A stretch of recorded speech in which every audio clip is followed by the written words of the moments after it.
Hello everyone, this is part 2 of our calculator mini series. Part 2 को बनाने का कोई प्लानिंग तो नहीं था, बट जो पार्ट 1 में हमने कैलकुलेटर जो बनाया था उसमें एक बग था. बेसिकली बग ये था कि हमने नेगेटिव नंबर्स को कंसिडर किया ही नहीं. अगर कोई भी एक एक्सप्रेशन राइट करता है, फॉर एग्जांपल -2 + 3, तो ये एक्सप्रेशन थ्रो कर देगी कि दिस इज इनवैलिड एक्सप्रेशन. हम देखेंगे कि ऐसा क्यों हो रहा था, तो इसका हम सॉल्यूशन भी करेंगे. Apart from solving this bug, मैंने इसमें कुछ इम्प्रूवमेंट्स करने का भी सोचा था.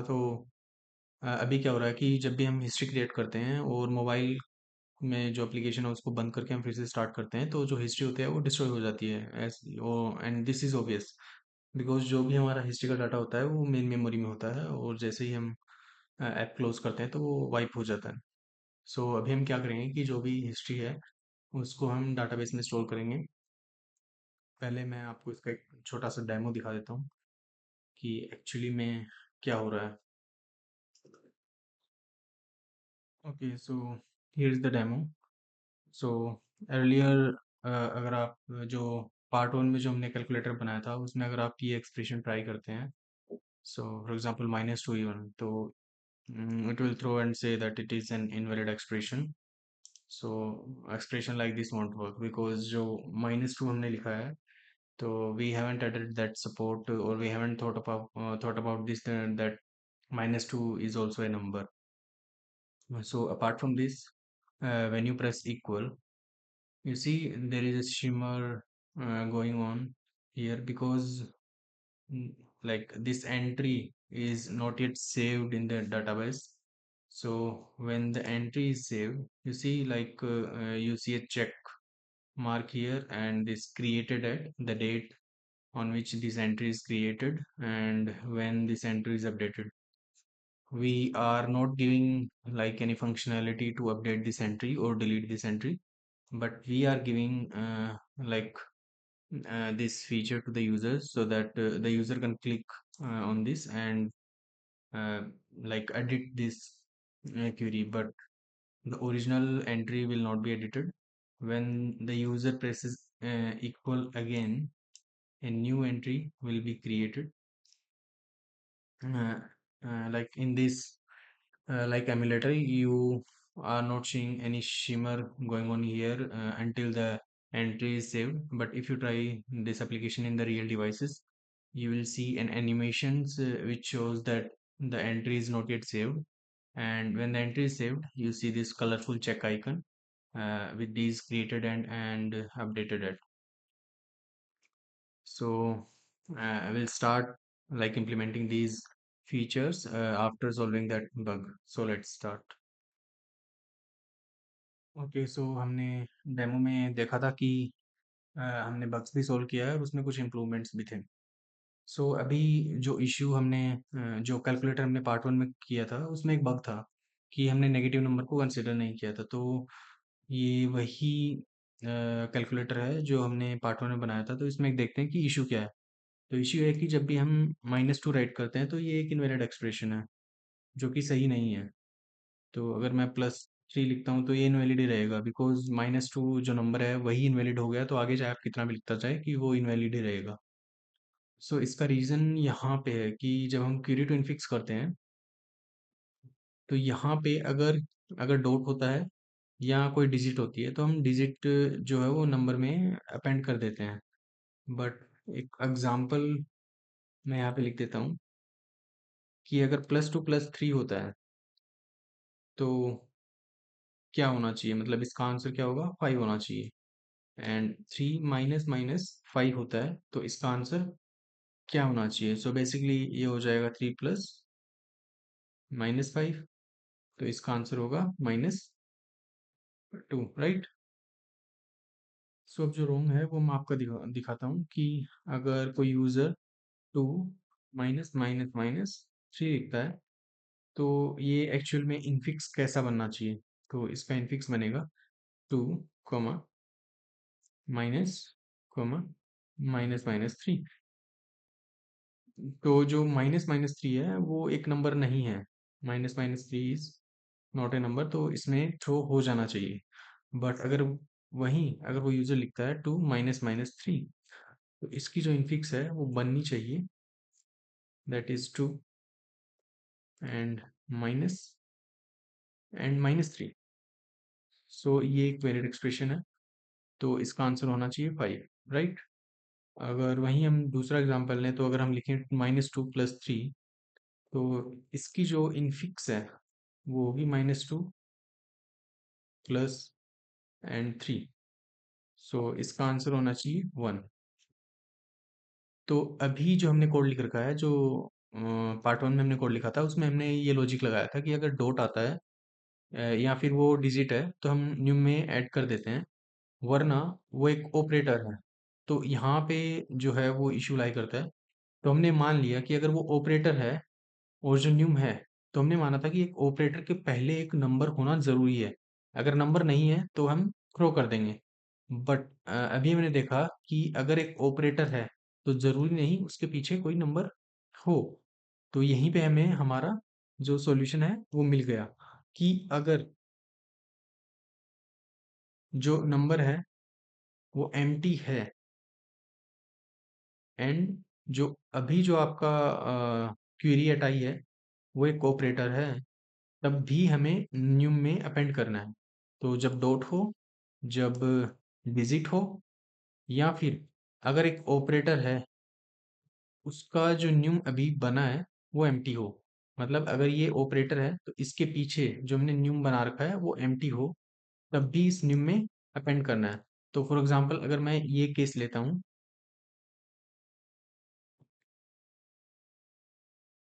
तो इसमें क्या होना चाहिए कि पहले -2 आएगा, तो -2 केस में ये कंडीशन जो है वो पास होगी। तो न्यूम में -1 ऐड हो, minus sorry -1 not, only minus add हो जाएगा यहाँ पे ऐसे। फिर आएगा 2 जो कि एक डिजिट है, तो जब डिजिट आएगी तब भी न्यूम में ऐड होगा, डॉट आएगा तब भी, एंड फिर से डिजिट आया, तो ये एक डिजिट बन गई -2.5।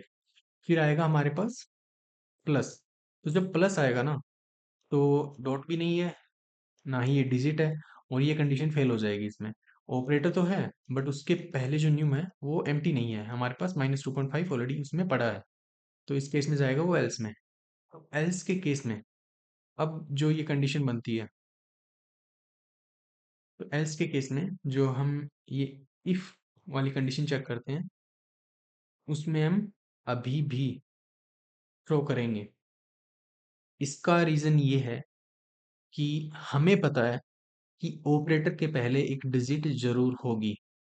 तो अभी मैंने थोड़ी देर पहले कहा था कि ज़रूरी नहीं है ऑपरेटर के पहले एक डिजिट हो, बट मैं अभी फिर से बोल रहा हूँ कि ऑपरेटर के पहले एक डिजिट होनी चाहिए। तो मैंने इस केस में बोला था कि ये भी एक ऑपरेटर है, इसके पहले डिजिट नहीं होनी चाहिए, बट इस ऑपरेटर के पीछे तो होनी चाहिए। लेकिन जिस ऑपरेटर के पीछे डिजिट नहीं होनी चाहिए, वो इस केस में हैंडल हो चुका। वो ऑपरेटर इस केस में हैंडल हो चुका। जिस ऑपरेटर के पीछे डिजिट नहीं होगी, वो इस केस में हैंडल हो चुका होगा। अब अगर ऑपरेटर आता है कोई यहाँ तक, एल्स केस में आ चुका है वो, तो उसके पीछे एक डिजिट होगी ही होगी। अगर वो डिजिट नहीं है तो हम थ्रो कर देंगे, और अगर यहाँ तक वो आ चुका है तो मतलब थ्रो नहीं हुआ है, विच मीन्स न्यूम है। तो न्यूम को हम इनफिक्स में ऐड करेंगे, न्यूम को इरेज करेंगे, और इनफिक्स में जो भी हमारे पास ऑपरेटर आया है उसको इनफिक्स में डाल देंगे। अभी हम बाहर आ गए, तो यहाँ पे हमें एक चेक लगाना पड़ेगा कि अगर न्यूम नहीं है तो हमें थ्रो करना पड़ेगा। अब ऐसा क्यों हुआ? तो एक सिंपल सा केस लेते हैं कि सपोज करो कि ये जो क्यूरी डॉट एम्प्टी है वो एम्प्टी नहीं है। लेट्स सपोज -2 किसी ने एंटर किया, ठीक है। तो -2 हमने एक एग्जांपल लिया है कि -2। तो इस केस में क्या होगा, ये 2 बार चलेगा फॉर लूप, 0 और 1 के लिए।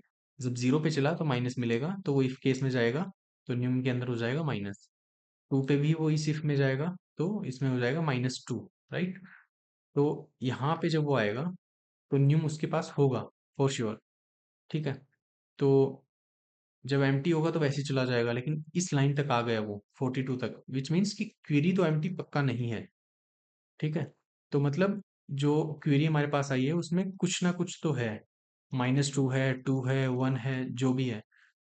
और फॉर लूप भी चला है नहीं चला नहीं पता, बट यहाँ तक आने पर उसके पास न्यूम होना ही चाहिए। बट अगर न्यूम नहीं होता है तो उसका एक सिंपल सा रीज़न यही है कि मान लो यूज़र ने लिख दिया ABC, तो ना तो इफ में जाएगा ना एल्स में जाएगा, और ना ही न्यूम में कुछ होगा, राइट? तो न्यूम में अगर कुछ नहीं हुआ तो वो यहाँ तक आएगा। तो यहाँ तक ABC तो हम इनफिक्स में ऐड नहीं करेंगे, तो हम चेक करेंगे कि अगर जो हम पार्स कर पा रहे हैं कि वो नंबर है एक्चुअली में, तो वेल एंड गुड, वरना हम थ्रो करेंगे।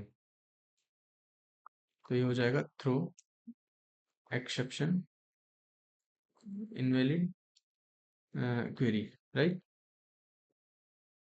तो अभी यहाँ तक वो आ गया, विच मीन्स कि इनफिक्स में नंबर है, तो इनफिक्स हम में पुश करेंगे और इनफिक्स को रिटर्न कर देंगे। अभी हम इसका रिजल्ट देखते हैं।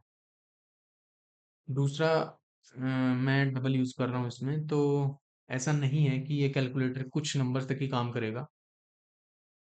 आप कितनी बड़ी कैलकुलेशन इसमें कर सकते हैं, तो ये कैलकुलेटर हर इक्वेशन के लिए काम करेगा। तो मैं अभी इसको ट्राई करके दिखाता हूँ आपको। तो फॉर एग्जांपल अभी मैं अगर इसमें -2 लिखता हूँ तो यू सी ये अभी करेक्ट शो कर रहा है। अभी मैं वही -5 लिखता हूँ तो भी ये करेक्ट काम कर रहा है कि 3 इसका आंसर होना चाहिए। बट अगर मैं 2 टाइम्स मल्टीप्लाई लिखता हूँ एंड 6 लिखता हूँ तो ये फेल हो जा रहा है। तो इसके फेल होने का रीजन क्या है? -5 काम कर चुका, बट मल्टीप्लाई मल्टीप्लाई 6 काम क्यों नहीं किया? तो ये भी एक एग्जांपल यहाँ पे लिख लेते हैं कि -2 और मल्टीप्लाई मल्टीप्लाई 6 हम करते हैं, तो इसकी जो इनफिक्स है ना, वो कुछ ऐसी बनेगी, -2 एंड मल्टीप्लाई 6, राइट? तो हमने जो लॉजिक लगाया उसके अकॉर्डिंग ये इनफिक्स इसकी बनेगी। तो यहाँ तक तो वो आ जाएगा 60 तक। जब वो यहाँ पे आएगा ना, तो उसके पास न्यूम के अंदर पड़ा होगा ×6, राइट? तो जब डबल उसको पार्स करने की कोशिश करेगा तो यहाँ पे होगा उसके पास ×6, तो ये थ्रो कर देगा, विच मीन्स कि ट्राई पार्स कर नहीं पाएगा और वो नल रिटर्न करेगा, जिसकी वजह से हम थ्रो कर देंगे कि ये इनवैलिड क्वेरी है। सो काम कब करेगा? काम तभी करेगा जब या तो प्लस हो या माइनस हो। और अगर मैं डायरेक्टली बोलूँ तो काम तब करेगा जब ये पार्स उसको कर पाएगा, और पार्स तभी करेगा जब ये मैथमेटिक्स के अकॉर्डिंग काम करेगा। तो रूल कहता है कि -5 is a number, but ×6 is not a number, right? So ये हमारा इश्यू था जो कि हमने सॉल्व किया है। अभी हम जो है इम्प्रूवमेंट्स पे जाते हैं। तो इम्प्रूवमेंट्स में आपने ने डेमो में देखा था कि हमने डेटाबेस को ऐड किया है, तो उसका फ़ायदा ये होगा कि जब भी हम एप्लीकेशन को क्लोज करके ओपन करेंगे तो हमारी जितनी भी हिस्ट्री होगी वो हम लोड कर पाएंगे।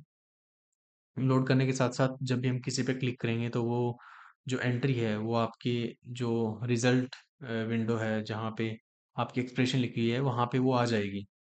तो इसका एक फ़ायदा तो यही है कि अगर आपने पास्ट में कुछ कैलकुलेशन की है बट आप उसमें कुछ और ऐड करना चाह रहे हैं तो डायरेक्टली आप उस पर क्लिक करके उस एक्सप्रेशन को यहाँ पे ला सकते हैं। तो फ्यूचर इम्प्रूवमेंट्स भी इसमें आएंगे कि जैसे अभी हम जो एंट्री है उसको हम डिलीट नहीं कर पा रहे हैं, बट सोच के देखिए जाए, like you have created many entries, तो टाइम टू टाइम वो ग्रो ही होती जाएंगी। तो there should be a mechanism कि यूज़र उनको डिलीट भी कर सके। तो अभी वो फीचर मैंने डाला नहीं है, बट आप अगर उस पर काम करना चाहें तो इस पर एक पुल रिक्वेस्ट आप जनरेट कर सकते हैं। ओके, सो अभी हम उसको इम्प्लीमेंट करना स्टार्ट करेंगे। So let's begin. Okay, so begin करने से पहले कुछ पैकेजेस हैं जो मैं आपको दिखा देता हूँ। तो आप क्रोम पे जाइए। तो क्रोम पे जाने के बाद आप सर्च करिए पबडेव। तो ये जो है, जैसे हम एंगुलर वगैरह यूज़ करते हैं तो उनके लिए npm हमारे पास होता है जहाँ पे लाइब्रेरीज होती हैं। तो ऐसे ही फ्लटर के लिए होता है पबडेव। तो इस पे जितनी भी जो लाइब्रेरीज हैं वो हमें मिल जाएंगी। तो उसमें से जो एक लाइब्रेरी है वो है एसक्यूफ्लाइट। तो SQ F L I T E. तो ये जो लाइब्रेरी है जो कि फ्लटर फेवरेट है, ये लाइब्रेरी हम यूज़ करने वाले हैं। तो ये क्या करता है कि एंड्रॉयड का जो एप्लीकेशन होता है, तो उस एप्लीकेशन के अंदर एक डेटाबेस की फाइल क्रिएट करता है। तो वो डेटाबेस जो होता है वो एक एप्लीकेशन के कॉन्टेक्स्ट में होता है, विच मीन्स कि अदर एप्लीकेशन उसको एक्सेस नहीं कर पाती हैं। तो ये पैकेज हम इंस्टॉल करने वाले हैं। इसके अलावा कुछ पैकेजेस और हैं जो मैं यूज़ करना चाहूँगा। तो दूसरा पैकेज है हमारा लोगर। तो जो लोगर पैकेज है वो हम लॉगिंग के लिए यूज़ करेंगे जब डाटाबेस का कनेक्शन ओपन होगा एटसेट्रा। तो हम जो हमारी टर्मिनल है उसके अंदर हम लॉग्स दिखाना चाहेंगे कि अभी जो है क्या हो रहा है। For example database connection fail हो रहा है, या फिर सक्सेस हो चुका है, या फिर टेबल जो है वो क्रिएट हो चुकी है, राइट। जो थर्ड पैकेज है वो हम यूज़ करेंगे कि Flutter native splash.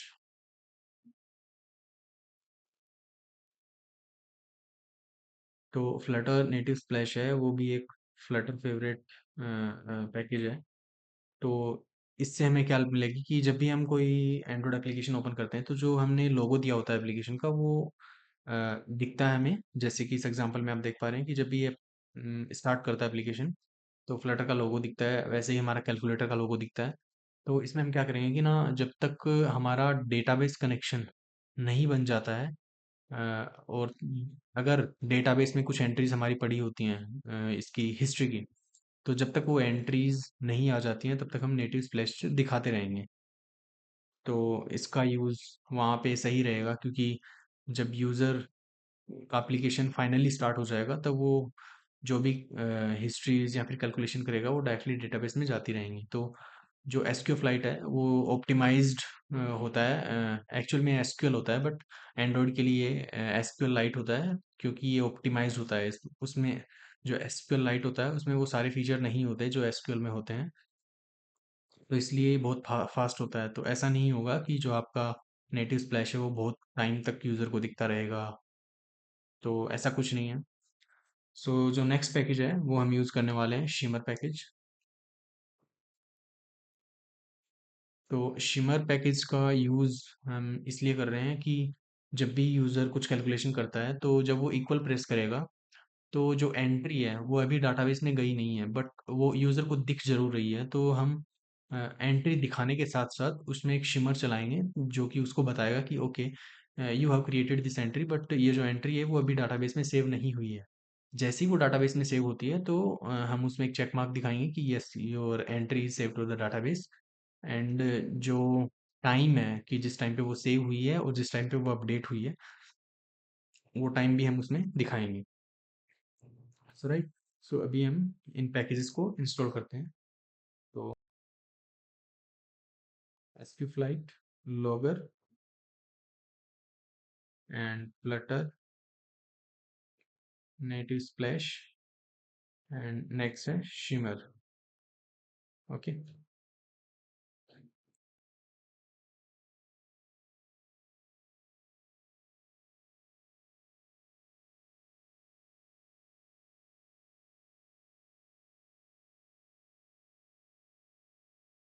Okay, so I think एक साथ सारे पैकेज हम इंस्टॉल नहीं कर सकते हैं। तो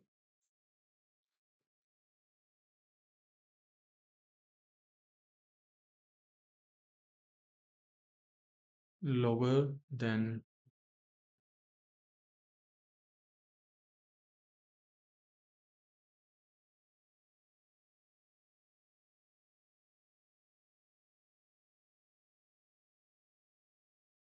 एंड आई थिंक कर सकते हैं बट हमें कॉमा नहीं देना होगा इसमें, हो सकता है। Let's try. So Flutter native splash and shimmer जो है वो हम इंस्टॉल करें। ओके, हो गया। तो अभी आप देखोगे ना कि जो हमारी पब स्पेक फाइल है उसमें डिपेंडेंसीज में आपका एसक्यू फ्लाइट आ चुका है, logger, Flutter native splash and shimmer जो है वो ऐड हो चुका है। तो अभी हम इम्प्लीमेंटेशन जो है इनका कहाँ कहाँ यूज़ आएगा वो अभी देख लेते हैं। तो सबसे पहले जो है जो लोगर वाला सिंगलटन है वो हम बनाएंगे। पहले कुछ जो अरेंजमेंट्स है वो हम करना चाहेंगे। तो जैसे कि ये जो हमारी मेन डार्ट फाइल है ये बहुत ज़्यादा बड़ी हो चुकी है तो इसको सेग्रीगेट करना सही रहेगा अभी। तो जो ये राउंडेड एसवीजी बटन है तो हम कोर के अंदर कंपोनेंट्स का एक फोल्डर बनाएंगे जिसमें इस कंपोनेंट्स को हम पुट करेंगे।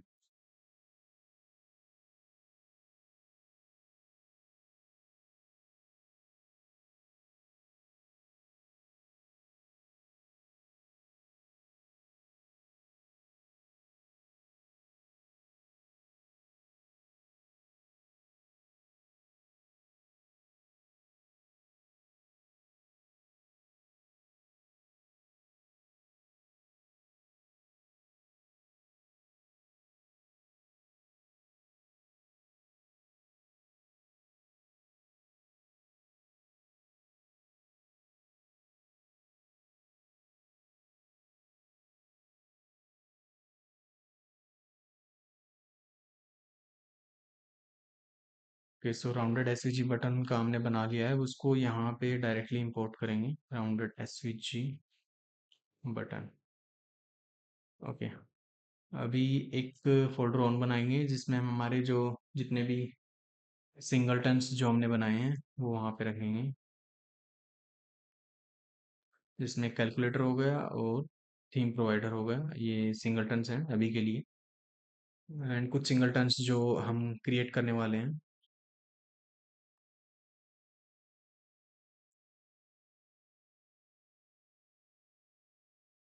जो इश्यूज हैं वो सॉल्व कर लेते हैं। तो थीम प्रोवाइडर, ओके,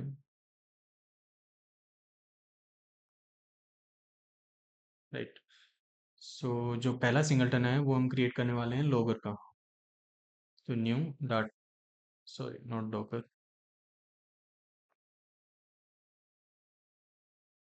तो पहला सिंगलटन है वो हम लॉगर का करने वाले हैं कि जब भी हमें लॉगिंग दिखाना होगा टर्मिनल में तो उसके लिए हम इस पैकेज का यूज़ करेंगे। तो इसका नाम होगा logger. So class logger singleton final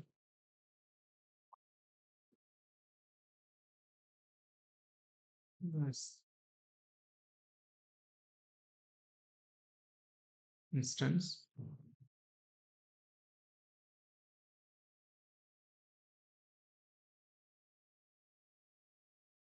इसका जो कंस्ट्रक्टर है वो हमें प्राइवेट करना होगा ताकि इसके मल्टीपल इंस्टेंस ना बन सके, और हमें एक फैक्ट्री मेथड देना होगा ताकि यूजर्स को लगे कि वो इंस्टेंस क्रिएट कर रहे हैं, बट एक्चुअली में वो इंस्टेंस नहीं क्रिएट कर रहे हैं, जो एग्जिस्टिंग इंस्टेंस है उसी को ले रहे हैं।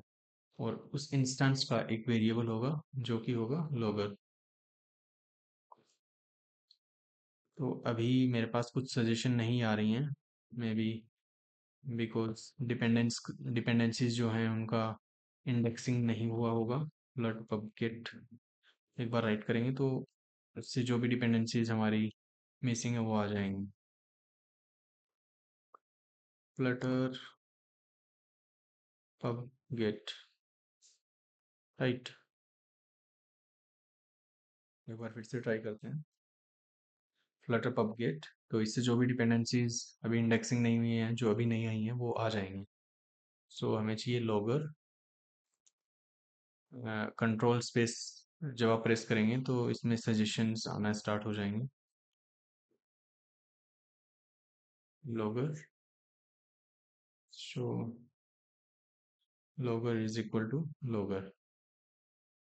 ओके, सो हमारा लॉगर सिंगलटन जो है वो क्रिएट हो चुका है। अभी जो नेक्स्ट सिंगलटन हम क्रिएट करने वाले हैं वो होगा परसिस्टेंस का, जिसमें हम डेटाबेस का यूज करने वाले हैं। तो लॉगर को ही आप कॉपी कर सकते हैं, जिसका नाम आपको देना होगा परसिस्टेंस।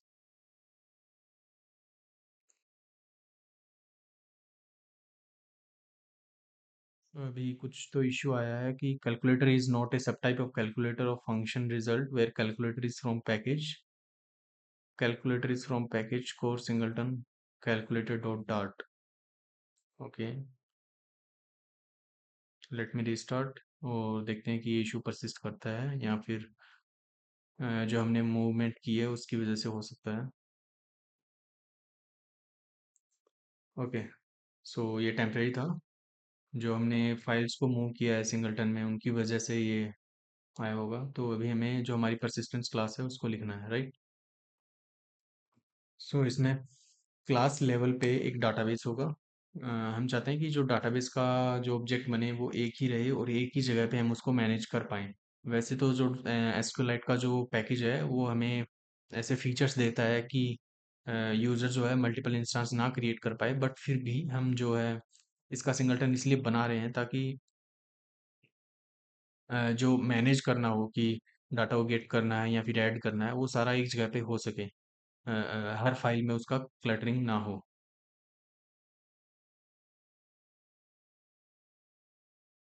तो ये हमारा डाटाबेस का ऑब्जेक्ट है, ये डाटाबेस का ऑब्जेक्ट हम इनिशियलाइज करेंगे बाद में।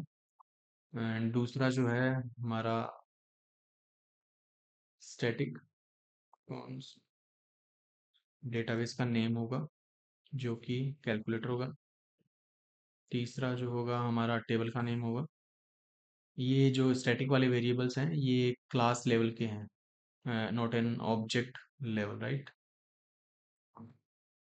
तो हमारा टेबल नेम होगा जो कि होगा कैलकुलेटर हिस्ट्री। एंड जो लास्ट वन होगा वो हमारी क्वेरी होगी। टेबल कैसे क्रिएट करनी है, हिस्ट्री की जो टेबल है वो history table and create query, right. तो जो क्वेरी है वो कुछ ऐसे होगी। क्रिएट जो पबडेव पे मैंने आपको एसक्यूएलाइट का जो पैकेज दिखा था वहाँ पे जो उसका एक एग्जांपल है उसमें आपको ये पता चल जाएगा सारे कि कौन से जो टाइप्स हैं एसक्यूएलाइट सपोर्ट करता है, तो क्या कमांड्स होते हैं, इसको कैसे करते हैं। तो very similar to SQL but कुछ चेंजेस हैं जो आपको वहाँ पे जाके देखने चाहिए। सो अभी मैं जो टेबल है वो क्रिएट कर देता हूँ जो उसकी क्वेरी है। Create table, table name, right. तो आईडी होगी इंटीजर, प्राइमरी की एंड ऑटो इंक्रीमेंट। नेक्स्ट जो हमारी क्वेरी होगी वो हम सेव करेंगे इसमें, जो कि टेक्स्ट होगा and will not be null. Created at होगा हमारा इंटीजर। सो अगर आप एसक्यूएलाइट के जो पबडेव का जो डॉक्यूमेंटेशन है वहाँ पे चेक करोगे तो उसमें बताया है कि जो एसक्यूएलाइट है वो टाइम स्टैम्प को सपोर्ट नहीं करता है। तो उसमें एक सजेशन किया था कि जो टाइम स्टैम्प है वो आप मिली सेकेंड्स में स्टोर कर सकते हो, कि वो एक बेटर आइडिया भी है इंस्टेड ऑफ स्टोरिंग दम इन स्ट्रिंग। क्योंकि जब हम स्ट्रिंग में स्टोर करते हैं तो हमें एक फॉर्मेट को फॉलो करना होता है। तो वो फॉर्मेट क्या होगा, लाइक हो सकता है कि कोई ईयर मंथ डेट इस स्टोर करना चाह रहा हो, कोई जो है मिली सेकेंड्स तक का स्टोर करना चाह रहा हो। तो वो हम जो प्रॉब्लम है वही अ, यहाँ से ख़त्म कर देंगे। जब हम मिली सेकेंड्स स्टोर करते हैं तो मिली सेकेंड से हम कैसी भी डेट बना सकते हैं, बिकॉज जो हर लाइब्रेरी में एक फंक्शन होता है जिससे हम मतलब मिली सेकेंड्स का यूज़ करके डेट बना सकते हैं। तो अभी जो क्रिएटेड डाटा है और अपडेटेड डाटा है वो हम इंटीजर में ही स्टोर करेंगे। सो ये हमारा क्रिएट क्वेरी है। दूसरा जो बनेगा लास्ट वेरिएबल वो होगा फाइनल, इसका खुद का इंस्टेंस, सो परसिस्टेंस का इंस्टेंस। परसिस्टेंस जो कि इसका जो कंस्ट्रक्टर है वो होगा प्राइवेट, बिकॉज हमने उसमें अंडरस्कोर ऐड किया है। तो परसिस्टेंस, राइट। अभी इसको इंस्टेंस को गेट करने का मेथड जो कि हम फैक्ट्री मेथड यूज करेंगे, जिससे ये फील आएगा कि एक इंस्टेंस क्रिएट हो रहा है but instance is not creating, it is returning the same instances which was created earlier. So अभी जो डाटाबेस का इनिशियलाइज वाला पार्ट है वो हम लिखने वाले हैं कि इनिट में करना है डीबी को। ये भी एक स्टैटिक पार्ट है और ये सिंक्रोनस रहेगा। सिंक्रोनस क्यों रहेगा उसका रीज़न अभी बता देते हैं। कि जो हमारा डीबी वेरिएबल हमने क्रिएट किया है वो हम इनिशियलाइज करेंगे। तो असिंक इसलिए है ताकि हम अवेट का यूज़ कर सकें, ताकि हमें देन एटसेट्रा यूज़ करने की ज़रूरत ना पड़े।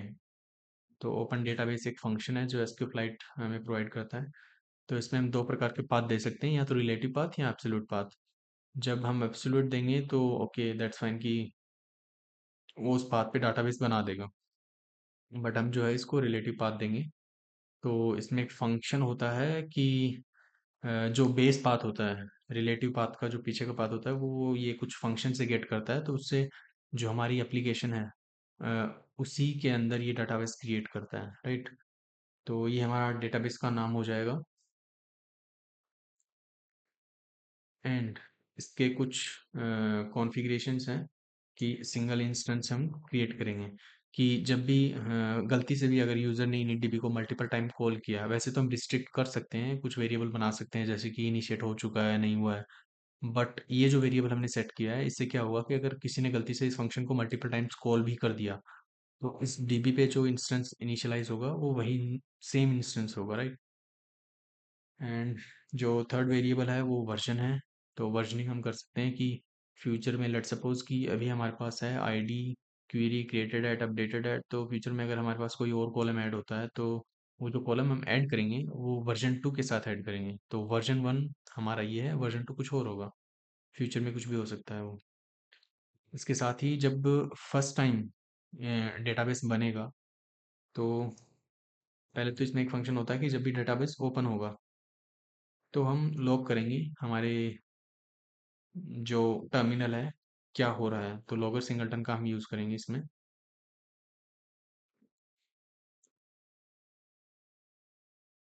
डॉट लॉगर डॉट इन्फो का हम यूज़ करेंगे। तो इन्फो में लिखेंगे डेटाबेस क्रिएटेड, और कहाँ पे क्रिएट हुआ है वो भी हम यहाँ पे लिखेंगे, राइट।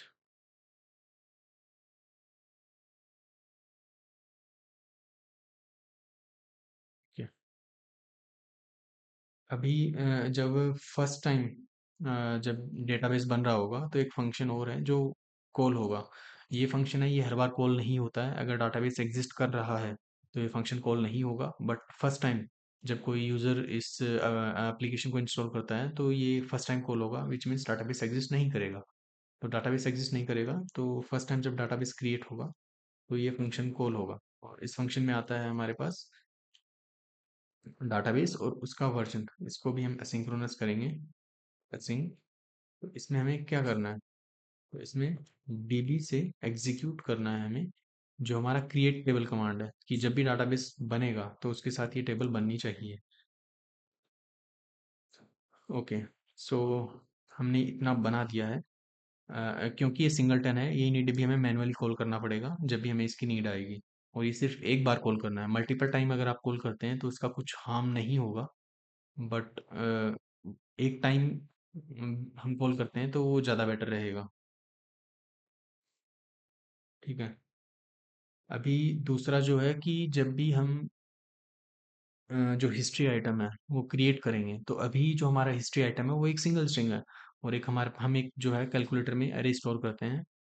तो हमारा जो हिस्ट्री है उसमें कुछ नहीं है, एक स्ट्रिंग है, राइट। बट अभी आपने डेमो में देखा था कि जो हिस्ट्री का जो आइटम है उसमें कुछ डिटेल्स हैं। हिस्ट्री का आइटम है खुद, और उसमें दो प्रॉपर्टी हो रहे हैं, created at and updated at. तो ये बेसिकली कुछ नहीं है, जो हमने परसिस्टेंस बनाया है तो इसमें ये टेबल है। तो उसमें क्वेरी है क्रिएटेड एट अपडेटेड एट, तो यही एक हमारी हिस्ट्री का आइटम बनेगा। तो परसिस्टेंस की आगे की जो मेथड्स हैं वो लिखने से पहले हमें जो हिस्ट्री का आइटम है उसको मॉडिफाई करना पड़ेगा। सो जो हमारा कोर फोल्डर है उसके अंदर हम एक फाइल बनाएंगे जिसको हम नाम देंगे हिस्ट्री एंड आइटम, राइट। तो हिस्ट्री आइटम क्या होगा, क्लास हिस्ट्री आइटम। इस हिस्ट्री आइटम के अंदर इंट आईडी। सो आईडी ऑप्शनल मैंने क्यों रखा है, क्योंकि जब तक हमारा आइटम डाटाबेस के अंदर सेव नहीं हो जाता है तब तक हमारे पास आईडी नहीं होगी। सो बेसिकली ये ऑप्शनल पार्ट है, बट आईडी रहेगी। जैसे ही सेव होगा हमारे पास आईडी होगी। बट जो नॉट नल होगा वो हमारे केस में होगा क्वेरी, जो कि ऑलवेज रहेगी, एक इंटीजर रहेगा क्रिएटेड एट। तो ये हम मिली सेकेंड्स में से सेव करते हैं, जैसा कि मैंने आपको पहले बताया था, एक होता है इंट अपडेटेड एट, राइट। तो इसका एक कंस्ट्रक्टर बनाएंगे हिस्ट्री आइटम, तो दिस डॉट आईडी जो कि रिक्वायर्ड नहीं है, बट जितनी भी रेस्ट ऑफ द कीज हैं वो रिक्वायर्ड हैं। तो this dot query required, this dot created and required, this dot updated at, right. And एक फैक्ट्री मेथड है जो कि हमें बनाना है, बट उसको अभी अवॉइड करते हैं। तो जब उसका टाइम आएगा तो मैं आपको बताऊंगा कि वो हमें क्यों बनाने की ज़रूरत है। ओके, सो अभी मूव करते हैं कैलकुलेटर वाले पार्ट में। तो इस पार्ट में जो हमारा हिस्ट्री होगा वो अभी एक सिंगल स्ट्रिंग नहीं रहेगा बट एक हिस्ट्री का आइटम रहेगा, राइट। तो इससे रिलेटेड कुछ चेंजेस हैं, जो ये हिस्ट्री है, तो स्ट्रीम कंट्रोलर है वो हमारा कैलकुलेटर रिजल्ट है, और कैलकुलेटर रिजल्ट एक हिस्ट्री आइटम है, राइट। लेकिन यहाँ पे हिस्ट्री जो है वो स्ट्रिंग है, तो इसलिए भी हिस्ट्री आइटम होगा।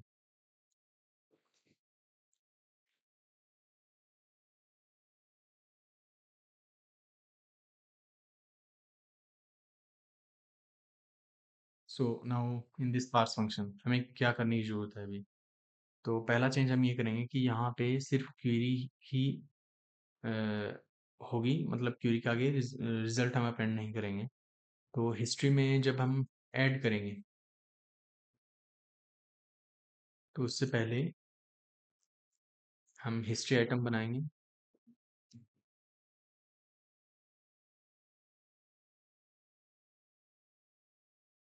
हिस्ट्री आइटम, तो इसके अंदर हमारी क्वेरी होगी। देन क्रिएटेड एट होगा हमारा date time dot now dot milli seconds since approach, right.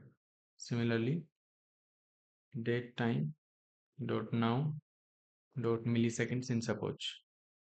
तो जो हमारा ऑब्जेक्ट है हिस्ट्री का, वो क्रिएट हो चुका है। अब अगर हमें उसको अप्लाई करना है, अप्लाई मीन्स उसको हिस्ट्री में ऐड करना है, तो history dot add history item हम उसको ऐड करेंगे। ओके। अभी अप्लाई के बाहर जब आएंगे, तो स्ट्रीम कंट्रोलर में जो हमारा हमने अर्लियर जो किया था वही सब कुछ सेम रहेगा, उसमें कुछ चेंज नहीं रहेगा। बट चेंज कहाँ आएगा, जब हिस्ट्री में हमने ऐड किया और यहाँ पे जब हमने पास किया, तो इन दोनों केस में आईडी नहीं है, विच मीन्स कि अभी तक हमने उसको सेव नहीं किया है। तो अभी हमें उसको सेव करना है, तो परसिस्टेंस डॉट, अभी हम उसमें एक मेथड बनाएंगे ऐड हिस्ट्री आइटम। तो इस आइटम में, तो ऐड हिस्ट्री आइटम में हम हिस्ट्री का जो है वो आइटम भेजेंगे।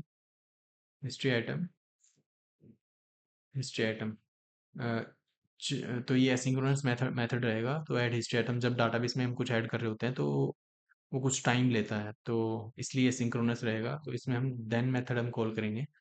जब हम देन मेथड कॉल करेंगे, तो उसमें हमें एक आईडी मिलेगा। जब सेव होता है डाटाबेस में एसक्यू फ्लाइट में, तो एसक्यू फ्लाइट रिटर्न करता है कि कौन सी आईडी क्रिएट हुई थी उस एंट्री को सेव करने में, राइट।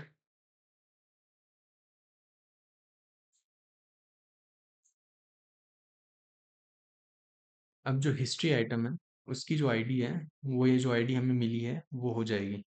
अभी क्या इतना करना काफ़ी है कि हमने जो हिस्ट्री आइटम था वो रेफरेंस हमारे पास वही है, मतलब उसका रेफरेंस है, तो हमने उसमें आईडी डाल दी, तो क्या हमारा यूआई अपडेट होगा इससे? नहीं।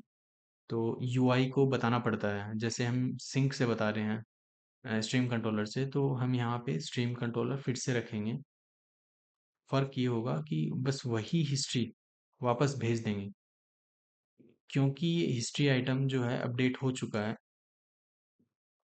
तो अब जो हिस्ट्री जाएगा उसमें ही अपडेटेड जाएगा, राइट। बट यहाँ पे सिंक में ऐड करने का रीज़न इतना ही है कि ये जो यूआई है हमारा वो फिर से री रेंडर होगा, और जो उसकी आईडी है वो उसको मिलेगी, जिसकी वजह से जो ग्रीन टिक का जो आइकन मैं शो कर रहा था वो उसको शो होने लगेगा, और जो शिमर है वो हट जाएगा, राइट। अभी हमें ये जो फंक्शन है ऐड हिस्ट्री आइटम, तो ये हमें बनाना है परसिस्टेंस में, right. So add history item, तो इसमें हमें मिलेगा रिक्वायर्ड आइटम हिस्ट्री आइटम।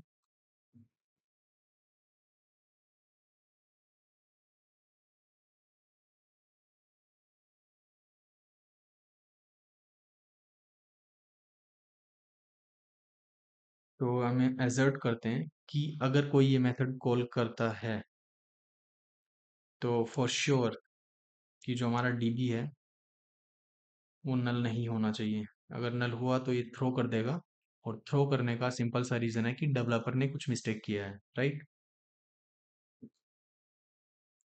तो अभी हम रिटर्न करेंगे, क्योंकि ये एसिंक्रोनस होने वाला है, सेव होने में टाइम लगता है, तो ये सिंक होना चाहिए। तो अवेट db रो इंसर्ट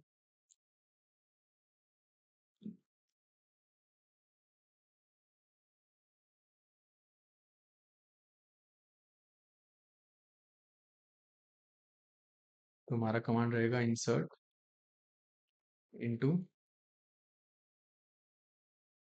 टेबल नेम। ओके।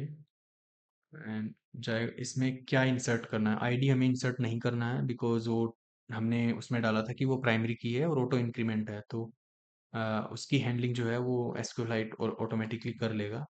तो हमें जो डालना है वो created at, updated at and query को डालना है। तो इसकी वैल्यूज होंगी,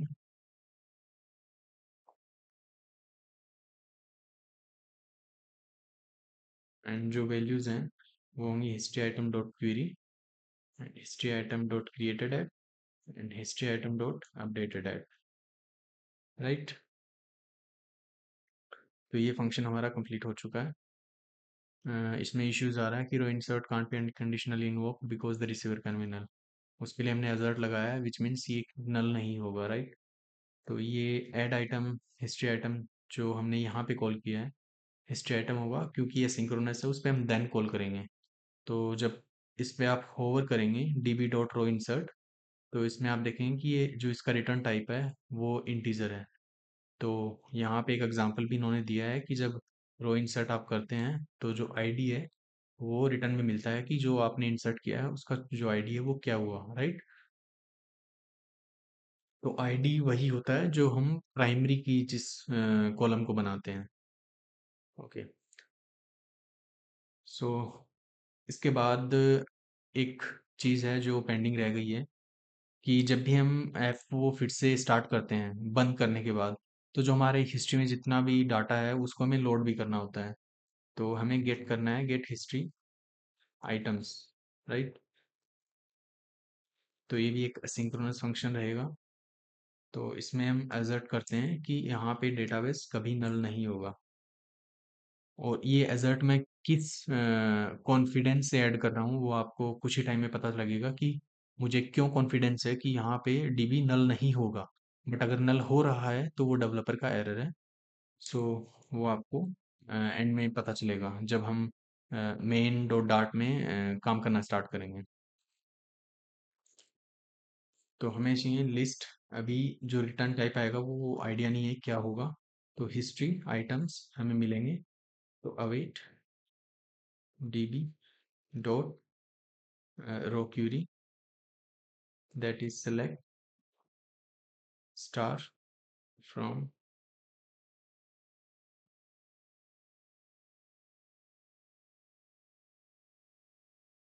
राइट। अभी आप अगर रो क्यूरी पे होवर करेंगे तो इसमें आपको दिखेगा कि जो रिटर्न है वो future of list and list के अंदर होगा आपका map of string comma object question mark. तो जो स्ट्रिंग होगा मैप के अंदर वो आपका होगा कॉलम का नाम, और जो ऑब्जेक्ट क्वेश्चन मार्क होगा वो होगा आपका उस कॉलम के अगेंस्ट क्या उसकी वैल्यू है। तो यहाँ पे list of map of string comma object question mark, right. ये ऑब्जेक्ट हमें मिलेगा। अब इन ऑब्जेक्ट को हमें हिस्ट्री आइटम्स में कन्वर्ट करना है। तो जो हमारे हिस्ट्री आइटम्स हैं उसको हम मैप करेंगे। तो यहाँ पे हमें मिलेगा हिस्ट्री आइटम रो, राइट। अब उस रो आइटम को हमें कन्वर्ट करना है, तो ये हमारा हिस्ट्री आइटम होगा हिस्ट्री आइटम डॉट। अब इसके अंदर हमें एक स्टैटिक मेथड बनानी पड़ेगी जो हमें मैप लेके हिस्ट्री आइटम में कन्वर्ट करके हमें दे सके। तो उसी मेथड की मैं बात कर रहा था कि एक स्टैटिक मेथड होगा जो कि होगा हिस्ट्री आइटम या फिर क्या बोलते हैं।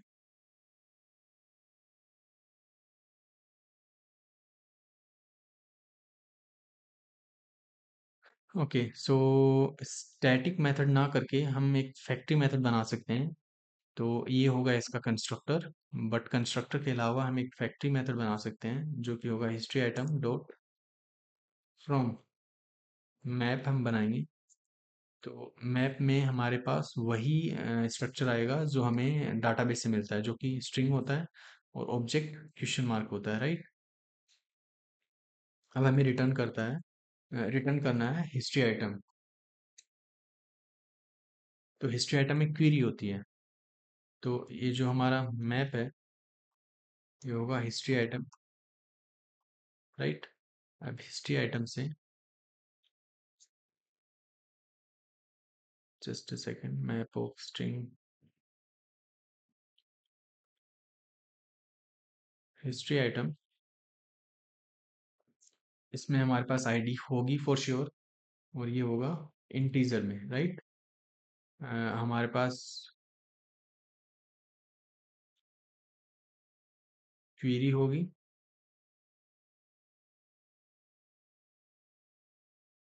जो कि होगी ऑलवेज स्ट्रिंग में, एंड क्रिएटेड एट भी होगा,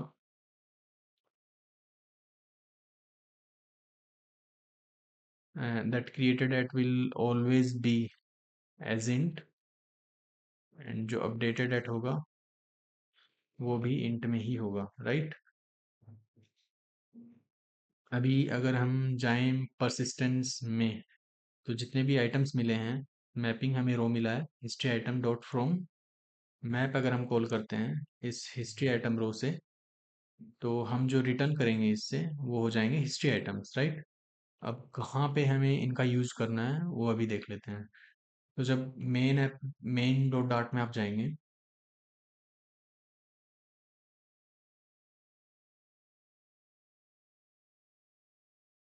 तो हमने जो फ्लटर नेटिव स्प्लैश किया था, तो उसका यूज़ क्या है। तो उसका यूज़ ये है कि जब तक हमारा डाटाबेस इनिशियलाइज नहीं हो जाता है, तक हम स्प्लैश दिखाएंगे। तो जैसे ही हमारा डाटाबेस का कनेक्शन हो जाएगा, तो स्प्लैश को हम हटा देंगे। तो उसका ये फ़ायदा हो कि अगर हमारा कैलकुलेटर एप्लीकेशन स्टार्ट हो चुका है, इसका मतलब हमारा डाटाबेस कनेक्शन सक्सेस हो चुका है, राइट। तो इसको हम देंगे binding visit binding, right, ensure initialised, then Flutter native splash dot preserve visit bindings. सो यहाँ पे हमने जो हमारा स्प्लैश है वो इनिशियलाइज किया है। अभी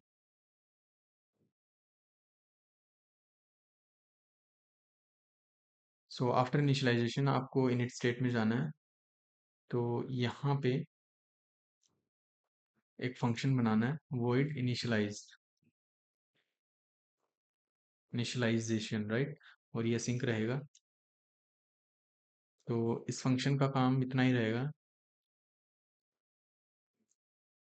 कि डाटाबेस का जो पार्ट है वो ये कंप्लीट करे। तो अवेट हम परसिस्टेंस में से परसिस्टेंस डॉट इनिट, तो अवेट हमने इसलिए किया है कि जैसे ही ये इनिट होगा,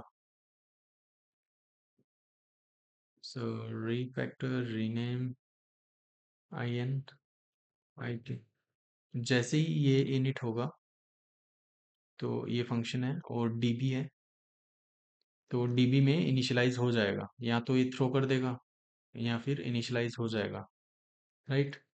तो इनिशियलाइज होने के बाद कैलकुलेटर जो हमारा है उसमें हमें जितने भी हिस्ट्री आइटम्स हैं उनको रिप्लेस करना है, क्योंकि अभी हमारा एप्लीकेशन लॉन्च हुआ है, तो हिस्ट्री इज एम्प्टी, राइट। तो एक फंक्शन हमें कैलकुलेटर में लिखना पड़ेगा जो रिप्लेस कर देगा सारे आइटम्स को। तो रिप्लेस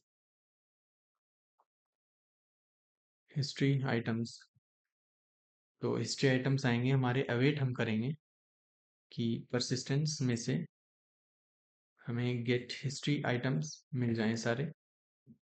जब यहाँ तक सारा काम हो जाएगा कि डाटाबेस बन चुका है और हमने सारी एंट्रीज को रीड कर लिया है, तब हम नेटिव स्प्लैश को बंद कर देंगे। तो Flutter native splash dot remove, right.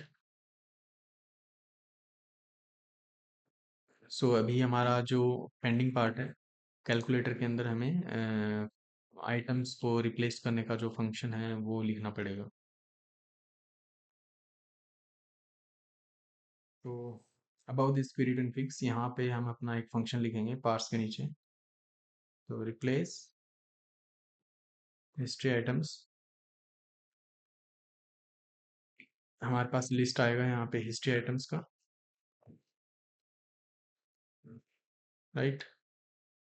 तो जैसे ही हमारा हिस्ट्री आइटम आएगा तो हिस्ट्री डॉट क्लियर, तो क्लियर करने की ज़रूरत तो नहीं है बिकॉज अभी ऐप लॉन्च होता है तो ऑलरेडी वो एम्प्टी ही होते हैं, बट फिर भी हम इसको क्लियर कर देते हैं। तो history dot add all items, add all history items. History item add करने के बाद क्योंकि हिस्ट्री में ऐड करने से हमारा यूआई रेंडर नहीं होगा, हमें स्ट्रीम में सिंक में ऐड करना पड़ेगा कैलकुलेटर रिजल्ट। तो उसका जो हिस्ट्री होगा वो हमारा हिस्ट्री होगा एंड रिजल्ट जो है वो यहाँ पे नल रहेगा, right. So add all. Okay, so अभी तक हमने इतना किया है, लेकिन मेन डार्ट जो है उसमें कुछ इश्यूज आ रहे होंगे क्योंकि हमने जो हिस्ट्री आइटम है वो स्ट्रिंग था पहले, लेकिन अभी हिस्ट्री आइटम एक ऑब्जेक्ट है, राइट। तो उसके लिए हमें फिक्सेस लिखने पड़ेंगे, जो न्यू डिज़ाइन है वो हमें लिखनी है अभी। सो जो हमारा न्यू है तो उसके केस में हमें लिखना है कि जो ये पैडिंग है ये कंपोनेंट हमें यहाँ से हटाना है और इसको फंक्शन में ऐसे रिटर्न करना है, राइट। इसका रीज़न ये है कि अभी हम यहाँ पे ये जो स्नैपशॉट डाटा हिस्ट्री पार्ट है इसका अलग से वेरिएबल बना पाएंगे, फाइनल हिस्ट्री आइटम। तो ये हमारा हिस्ट्री आइटम होगा, राइट। अभी यहाँ पे जो चाइल्ड होगा ना, ये दो चीज़ें होंगी यहाँ पे, या तो शिमर दिखेगा, चाइल्ड के अराउंड शिमर दिखेगा, या सिर्फ चाइल्ड जो हिस्ट्री आइटम है वो दिखेगा। तो शिमर तब दिखेगा जब उसमें आईडी नहीं बनी होगी। आईडी नहीं बनी इसका रीज़न ये है कि अभी वो डाटाबेस में सेव नहीं हुआ है। तो यहाँ पे हमें डिसाइड करना है कि अगर जो हमारा हिस्ट्री आइटम है उसके अंदर अगर आईडी है, तो अगर आईडी अगर नॉट नल है, अ, या फिर आईडी अगर नल है तो हमें शिमर दिखाना है, राइट। ये जो हिस्ट्री आइटम आ रहा है, हिस्ट्री आइटम स्नैपशॉट हिस्ट्री, तो स्नैपशॉट आ रहा है कैलकुलेटर रिजल्ट से, और कैलकुलेटर रिजल्ट में हमारा हिस्ट्री आइटम है, राइट। तो history item dot I D, the getter id is defined for the type list of history items, snapshot data history, okay. So history item that is index, तो id is null, then will show shimmer dot from colors, तो हम shimmer दिखाएंगे, या फिर हम directly जो है history item जो है वो शो करेंगे। तो जो हिस्ट्री का आइटम है वो अभी हमारे पास टेक्स्ट है, राइट। सो ये टेक्स्ट यहाँ से लेके यहाँ तक है, ये नहीं रहेगा। इंस्टेड ऑफ दिस हम क्रिएट करने वाले हैं हिस्ट्री टाइल, की एक टाइल होगी हिस्ट्री की, वो हम यहाँ पे शो करेंगे इनसाइड दिस फ्रॉम कलर्स। तो ये मुझे डॉक्यूमेंटेशन से मिला है जो कि मैं अभी ऐड कर रहा हूँ। तो जो हमारा बेस कलर होगा वो colours dot grey and 300, so grey 300, right. And highlight colour होगा कलर्स डॉट ग्रे 100, और जो हमारा चाइल्ड होगा वो वही यूजुअली जो हिस्ट्री टाइल है हमारा वही रहेगा इसके अंदर। बट द थिंग इज कि इसके अंदर हमारी जो आईडी है वो नहीं रहेगी, तो हिस्ट्री आइटम जो है वो हम पास कर देंगे हमारा history item, right. Okay, so अभी जो हिस्ट्री टाइल है वो हमें क्रिएट करना है। तो कंपोनेंट्स के अंदर न्यू डॉट फाइल, तो हिस्ट्री टाइल हमें बनानी है। तो ये जो विजिट बनेगा हिस्ट्री टाइल वाला, ये स्टेटलेस विजिट रहेगा, इसमें कुछ चेंज नहीं होगा। अगर हमें इसमें कुछ चेंज करना रहा तो हम इस विजिट को डिस्ट्रॉय करेंगे और फिर से क्रिएट करेंगे। जैसा कि मैंने पार्ट 1 में बताया था कि जो स्टेटलेस होते हैं वो कभी चेंज नहीं होते हैं।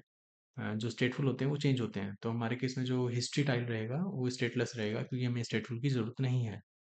तो अगर आप STF डायल करते हैं तो लाइक राइट करते हैं तो स्टेटफुल आप क्रिएट कर सकते हैं, या फिर STLS करते हैं तो आप एंटर प्रेस करिए, तो आपका एक जो टेम्पलेट होता है वो सामने आ जाएगा। तो इसमें आपको लिखना है हिस्ट्री टाइल, टाइल का T बड़ा,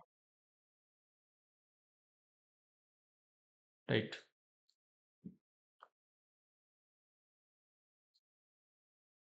कुछ चीज़ें हैं जो आपको इंपोर्ट करनी पड़ेंगी, बिल्ड कॉन्टेक्स्ट, राइट। अभी आपको जो रिटर्न करना है वो कॉलम करना है। कॉलम इसलिए करना है कि जो अगर आपने डेमो देखा होगा तो डेमो में था कि जो सबसे ऊपर वाला पार्ट है उसमें आपको टेक्स्ट दिख रहा है, नीचे वाले पार्ट में क्रिएटेड एंड अपडेटेड एट। तो जो वो क्रिएटेड एंड अपडेटेड एट है वो एक रो होगा, और जो ऊपर वाला हिस्सा है उसमें आपको एक आइकन दिख रहा है और टेक्स्ट दिख रहा है। तो ये जो दोनों जो एंट्री है ऊपर नीचे ये कॉलम में ही आएंगी। तो इसका जो साइज होगा मेन एक्सिस का वो मिनिमम होगा, right. And cross axis alignment जो होगा वो स्ट्रेच होगा ताकि जो विड्थ है वो पूरी ले सकें। मिनिमम हाइट इसलिए इसकी इसलिए रखी है क्योंकि जो एक एंट्री होती है वो उतना ही स्पेस ले जितना उसको चाहिए, ना कि जितना अवेलेबल स्पेस है उसको सारे को कवर करे वो, राइट। तो इसके जो चिल्ड्रंस होंगे, चिल्ड्रंस में हमारा जो सबसे ऊपर होगा जो उसका टेक्स्ट दिखेगा हमें, और उसके राइट साइड में एक एडिट करने का एक आइकन दिखेगा। तो एडिट कब होना चाहिए कि जब वो छोटा सा आइकन उस पर क्लिक करने पे, या फिर हम चाहें कि जो टेक्स्ट है उसी पे उस पे भी। तो अभी के लिए मैंने किया है कि जो टेक्स्ट हो या फिर जो आइकन हो दोनों पे किसी पे भी क्लिक होने पे वो एडिट करेगा उसको। अगर हमने सिर्फ आइकन के लिए रखा होता तो आइकन बहुत छोटा है, तो हो सकता है कि अगर आप क्लिक करना चाहें तो उस पे आप मिस भी कर जाएं कि क्लिक ना हो कभी कभी। तो मैंने जो टेक्स्ट है और जो आइकन है उन दोनों को एक ग्रुप में डाल के उसको ही क्लिकेबल बनाया है। तो क्लिकेबल बनाने के लिए हम बटन्स का यूज़ नहीं करेंगे क्योंकि बटन्स बहुत बड़े होते हैं, तो हम मैनुअली एक क्लिकेबल आइटम बनाएंगे। तो फ्लटर में उसको बनाने के लिए हमारे पास जेस्चर डिटेक्टर का एक कंपोनेंट है। इसको किसी के आउटसाइड अगर हम रैप करते हैं तो वो क्लिकेबल्स की जो इवेंट्स होती हैं उसको हम सुन सकते हैं। तो जेस्चर डिटेक्टर, तो इस पे जब भी हम क्लिक करेंगे तो हमें एक फंक्शन जो है वो इनपुट पे लेना होगा कि जब भी इस पे क्लिक होगा तो क्या करना है। तो void call back always on edit, और ज़रूरी नहीं है आप ये दें एडिट। तो कौन से केस में हम ऑन एडिट वाला नल देंगे, जब डाटाबेस में सेव नहीं हुआ है। जब तक सेव नहीं हुआ है तब तक हम एडिट करने का उसको ऑप्शन नहीं देंगे, राइट। जब वो सेव हो जाएगा तो यू कैन एडिट, बट जब तक डाटाबेस में नहीं गया है आप उसको एडिट नहीं कर सकते। दिस डॉट ऑन एडिट, और यहाँ पे हम डालेंगे ऑन एडिट। अभी जो इसका चाइल्ड होगा ना वो होगा रो, क्योंकि रो में हमें टेक्स्ट डालना है और उसके राइट साइड में आइकन डालना है। इसकी मेन एक्सरसाइज ऑलवेज मिनिमम, क्योंकि अगर हमने मैक्सिमम किया तो कि टेक्स्ट के लेफ्ट में बहुत सारा वाइट स्पेस है, तो उस वाइट स्पेस पे भी क्लिकेबल एक्शन डिटेक्ट होंगी फिर।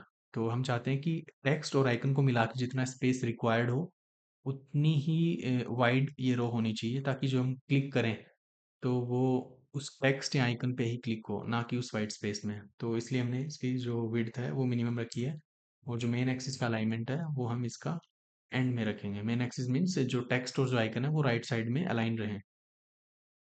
तो इसके जो चिल्ड्रंस रहेंगे वो फ्लेक्सिबल रहेंगे।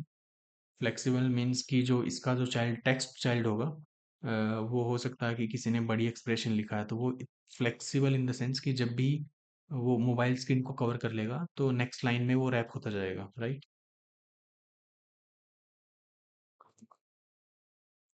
सो टेक्स्ट एंड हिस्ट्री आइटम जो हमें इसमें एक्सेप्ट करना है।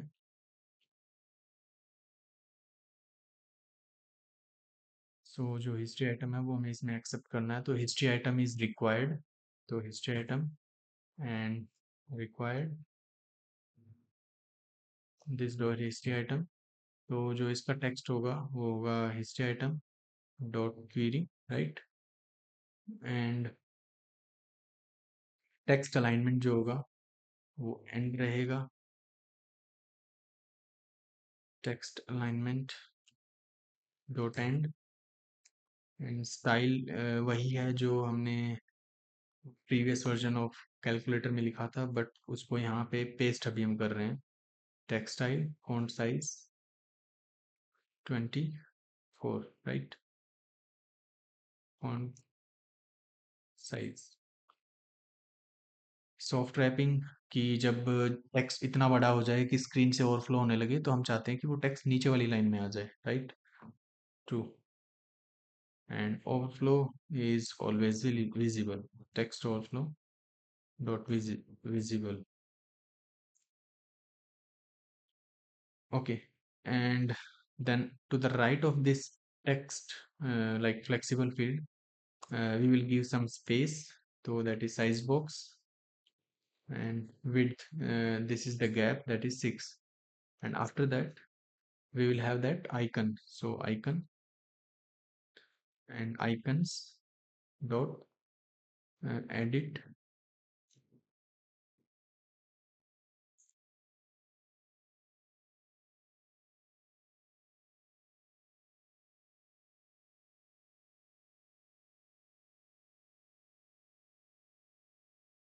icons dot edit note। और जो इसका साइज होगा, पहले हम कलर डिफाइन करते थे, कलर क्या होगा अगर जो हमारे पास ऑन एडिट फंक्शन नहीं आ रहा है, मतलब किसी ने ऑन एडिट नहीं दिया है, अगर नल नहीं है, तो हम इसका आइकन ब्लू रखेंगे, ब्लू। एल्स जो इसका कलर होगा वो ग्रे होगा। और जब हम जो ऑन एडिट है वो नल तब भेजेंगे जब एक्चुअली वो सेव हो रहा होगा, ताकि जो हमारा आइकन है वो ग्रे में दिखे इंस्टेड ऑफ ब्लू, राइट। और इसका जो साइज होगा वो 18 होगा, ताकि ज़्यादा बड़ा ना रहे ये। उसके नीचे जो हमने जो कॉलम बनाया था, ये जेस्चर डिटेक्टर है, ये ऊपर वाला हिस्सा है। जो नीचे वाला है जिसमें हम created at and updated at दिखाएंगे, वो अभी रो में हम राइट करने वाले हैं।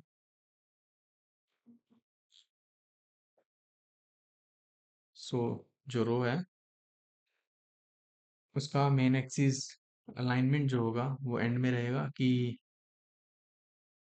जो दोनों बटन्स हैं, sorry button, the text created at and updated at, वो लास्ट में रहे, और ना कि सेंटर में और लेफ्ट में। राइट साइड में हम उसको अलाइनमेंट चाहते हैं। और जो इसका साइज होगा वो मिनिमम रहेगा, कि जितना इनको चाहिए उतना इनको दीजिए, बट राइट साइड में अलाइनमेंट रहे। तो इसके जो चिल्ड्रंस हैं, तो जो पहला चिल्ड्रन है वो रहेगा हमारा क्रिएटेड एट। तो जो क्रिएटेड एट है उसमें दो चीजें हैं, एक तो क्रिएटेड एट टेक्स्ट, और क्रिएटेड एट का जो टाइम है वो, दो चीजें side by side, which means हमें फिर से एक रो यूज करना पड़ेगा। सो इस रो में रो का जो मेन एक्सिस साइज है वो मिनिमम रहेगा, बिकॉज उतना ही साइज देना है जितना हमको रिक्वायर है। इसके जो चिल्ड्रंस रहेंगे, तो पहला चिल्ड्रन रहेगा icon, and that is icons dot and check circle, that check circle that is in the green color you saw in the demo, so उसका जो color है that will be green,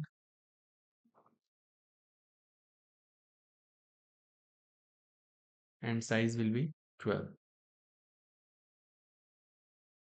and and between these will be obviously this gap, that is size box with a width of 4। and to the right of this is text, and then text is created on dollar date time format, because the history item dot created at is always the time in milliseconds in Apache. So date format dot, we have only date and time, so we will be using only date, and inside this, that is date time dot from milliseconds in approach, that is history item dot created at, right. Then we have text alignment. Text alignment, that is text alignment will be right side. And then we have style, on style, text style of font size of 9, so that text is smaller. Now similarly we will have to create another row but with a gap. So this is the gap and this is the row, and the gap is 4. Then we'll duplicate this row below this size box, but here it will come updated at and updated at. Now we will restart our application and I'll show you the flow, what's going on in here. So first we'll import this history tile, right? And inside the main, so since this is a streamer object, we don't want to give on edit here, but here we want to give on edit. uh, on edit, what should happen, that controller dot text should be equal to history item dot query, right? That's it. So now we will restart this application. So let's see what the logs are saying about the application state. So you see our Flutter Native Splash is currently showing. It's taking too long, but in the actual devices it won't be, because this is an emulator, so it's taking longer than expected.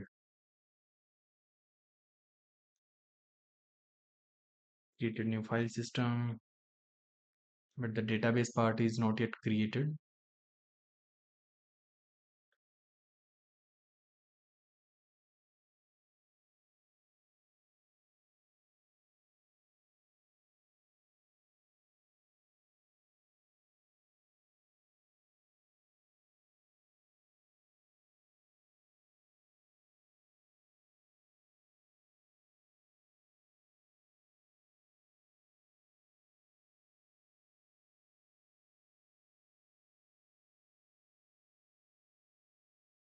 Okay, so the issue is we have not called initialization function. That initialize function, um, we have written somewhere that is initialization, but we have not called it anywhere. So now we will restart.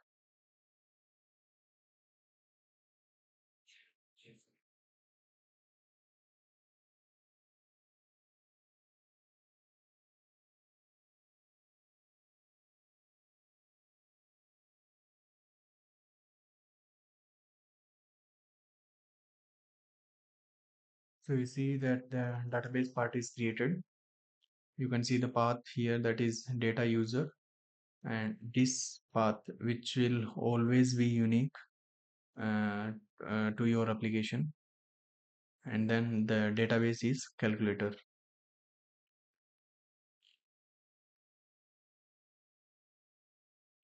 But we got an error that map list iterable is not in the initialization part. So the issue is when we get the items, we need to return the list and not iterable.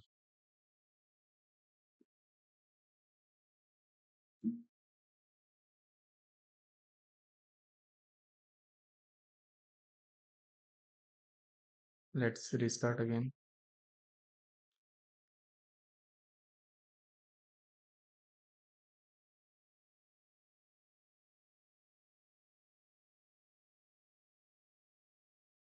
So here you see that the database is created again.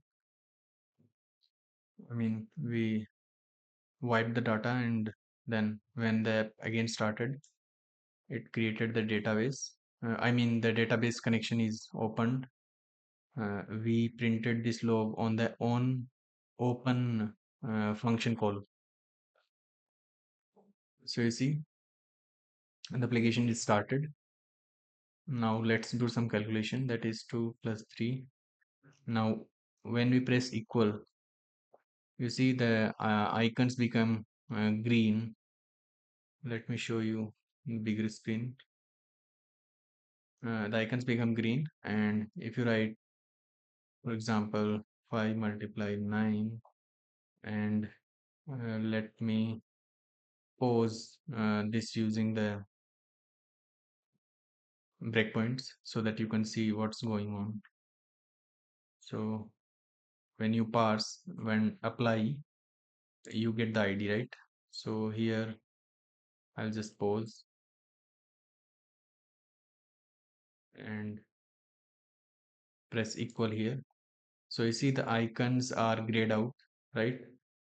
So here what's happening is the history item is not yet saved, and ID we get here is 2, right? Because the ID is 1 for the first entry and the 2 for the second entry. And you cannot see the simmer part here, but when you install this application in your native device, you will see the shimmer part. So now I like resume the program. So you see the entry is saved in the database, and it shows the green ticks for the created at and updated at. I think we have not updated the updated at icon. So let's go to the history tile, and for the icon, it is not the same as of the created at.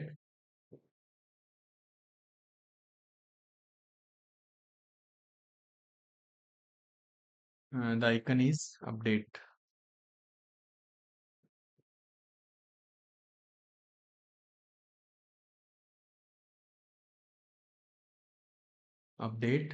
with the color being blue of size this.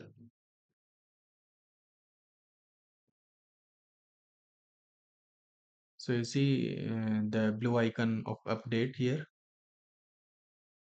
Now let's do some more calculations. 600 or maybe write a big calculation, multiply 9999. So you see we can perform any big calculation using this calculator.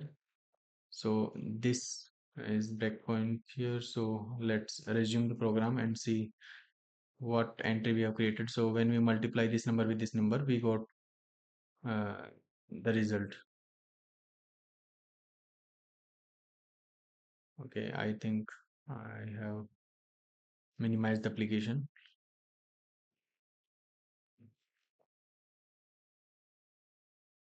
So when we restart the application, we will get all the entries we have saved in the database. So let's see the logs. I think we have to restart. My emulator got hanged. So let's restart the application and see what's the state of this calculator application, whether the data we have saved in the database is retrieved or not.